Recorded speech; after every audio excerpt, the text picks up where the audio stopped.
Hello everyone, this is Dr. Shankar Dey. Welcome to 5th video of NEET-PG 2022 recall session.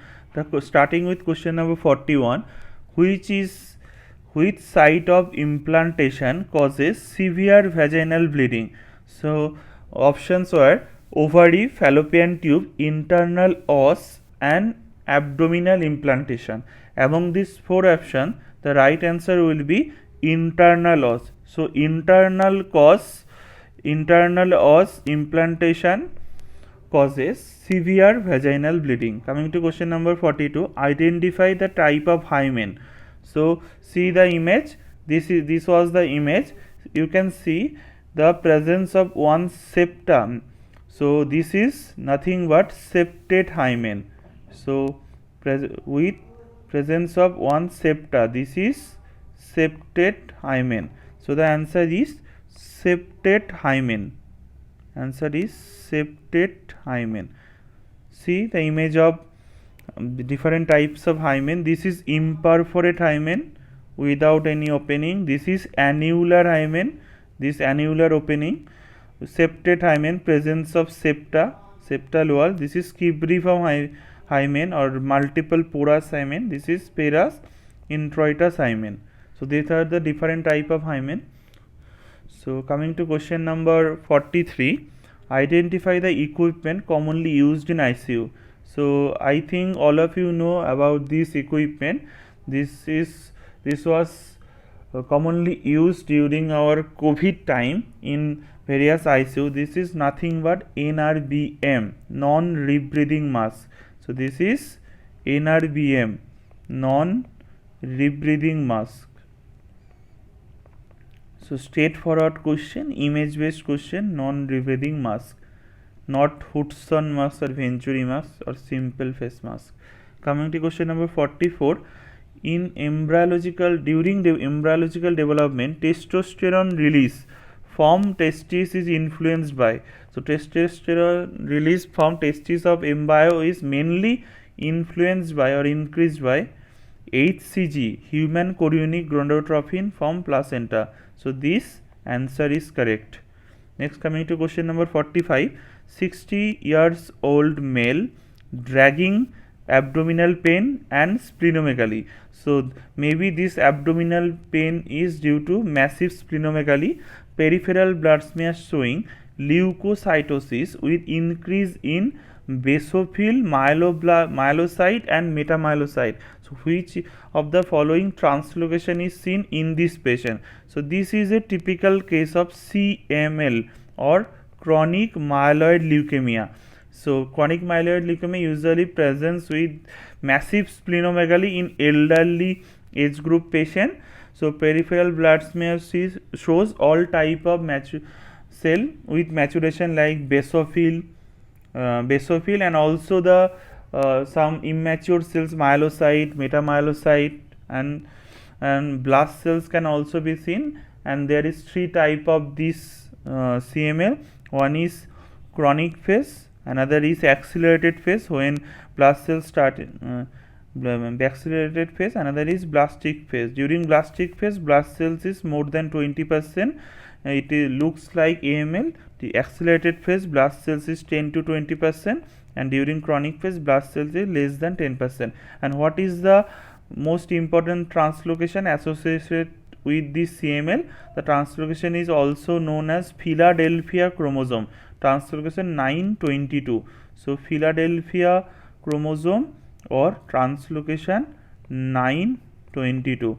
So see here, this is the image of CML showing various maturation of WBC series. See different basophils, then myelocyte, metamyelocyte, band form, segmented form.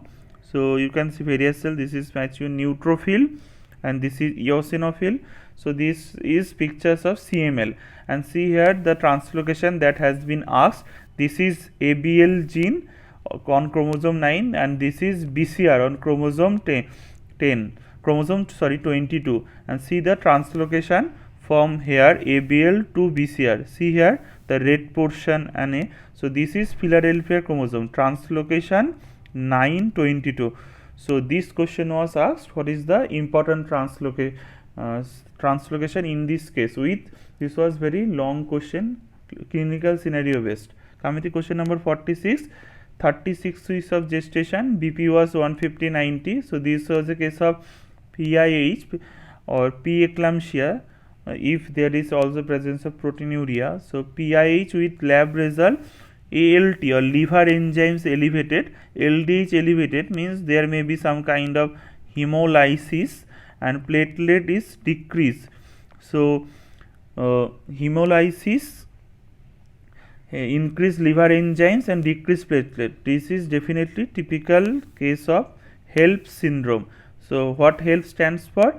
HELLP stands for H for hemolysis as indicated by increased LDH count, E for elevated enzyme as indicated by increased ALT and AST level, and low platelet count.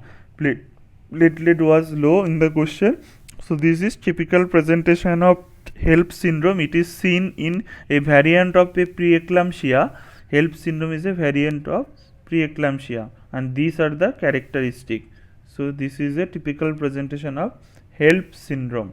Coming to question number 47, 15-year-old girl intense craving for food, and following intake of large amount of food there is recurrent vomiting. So this is a typical presentation of bulimia nervosa. Large amount of food intake followed by recurrent vomiting, and intense craving is also present for food. And anorexia nervosa is totally opposite of bulimia nervosa. Next, coming to question number 48, which one is the method of delaying aging process? So let's go for option one by one. Exercise for 30 minutes. I think this is not the ideal option for delaying the aging process. It can halt the progression of diabetics.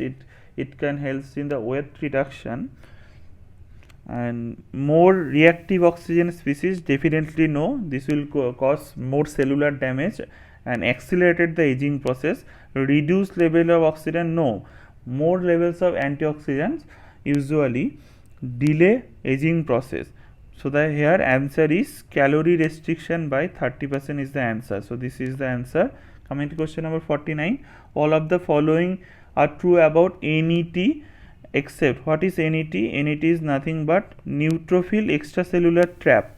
Neutrophil extracellular trap. And the question was, all of the following are true about the neutrophil extracellular trap except. See this image, this is neutrophil extracellular trap. These are the neutrophils. This is one neutrophil and this is another neutrophil, and these are various bacteria, and this is a trapping material. So what is neutrophil extracellular trap?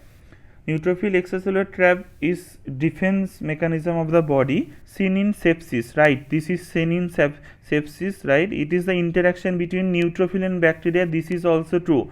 Releases antimicrobial products. Yes, it is actually chromatin with antibacterial enzymes. So this chromatin fibers is actually released by neutrophil, and this chromatin has antibacterial enzymes, and this chromatin will destroy these pathogenic bacteria.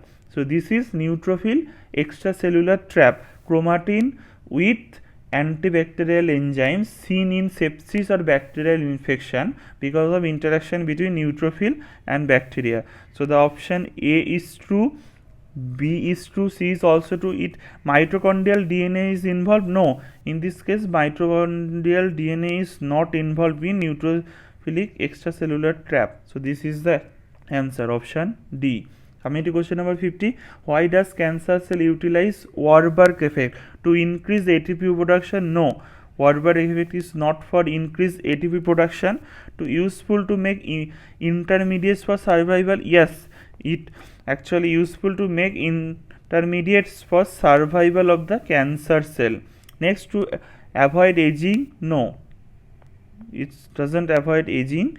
And less glucose uptake by the cancer? No. Warburg effects tells about more glucose uptake by the cancer cell. So the answer is Warburg effect is useful to make intermediates for survival of the cancer cell, option B. So I have discussed question number 41 to 50. In the next video I am going to discuss question number 51 to 60. So stay tuned for the next video and don't forget to subscribe my channel Dr. Shankar Dey for more videos. Thanks for watching.